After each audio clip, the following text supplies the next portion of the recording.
This episode of The Young Turks is brought to you by GoDaddy.com. The prime minister of the Hamas-led government in Gaza is a guy by the name of Ismail Haniyeh. And he has come out and said, hey, you know what? If Mahmoud Abbas, who is the head of the opposition, Fatah, in the West Bank, and they control the West Bank. So if the other Palestinians, the ones that's working with the West, if they strike a deal with Israel, and there's a referendum for all Palestinians, including the West Bank and Gaza Strip, and the Palestinian people sign off on that peace deal, we're in. That's a huge story.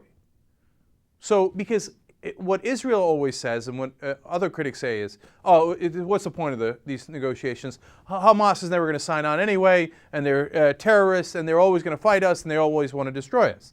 And here's Hamas coming out and saying, no, if there's a peace deal, even if it's made by the people that we fought internally within the Palestinian people, we will agree to it if there's a referendum. That's it. Now, he goes further. He says, look, we want to be part of the solution, not part of the problem. And he says, and this is a direct quote, we don't have a problem with establishing a viable Palestinian state with full sovereignty on the land that was occupied in 1967. Now, why is that so important? Because here's the leader of Hamas saying, no, we don't need all of Israel. We just need the occupied land in 1967. Because again, people will say, oh no, Hamas, if you do a deal, they're not going to accept the 1967 borders. They're going to want all of Israel. No, here they are saying we're going to accept the 1967 borders.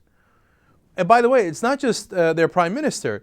Their supreme leader in exile, Khalid Mashal, has also expressed support for a Palestinian state within the 1967 borders. Look, that's an excellent development. And unfortunately, my sense of it is that this story will get washed out. It'll barely get covered in the news, and then no one will remember it. And then the next time there's a debate on this issue, people will say, oh, Hamas, you can't reason with them. They're never going to sign on to a peace deal. Even though they came out and did a press conference for the world today saying, yes, we will accept the deal. Did you know you can pay 20-30% less if you go to theyoungturks.com/GoDaddy? Everybody knows this is where you go to get your domain name registered, and they have 24/7 support, and they've got 30 free new applications that you can get from them. Right, and these applications help you to manage your domain name, and what I love is they have an iPhone, Android, and BlackBerry app. Oh, damn.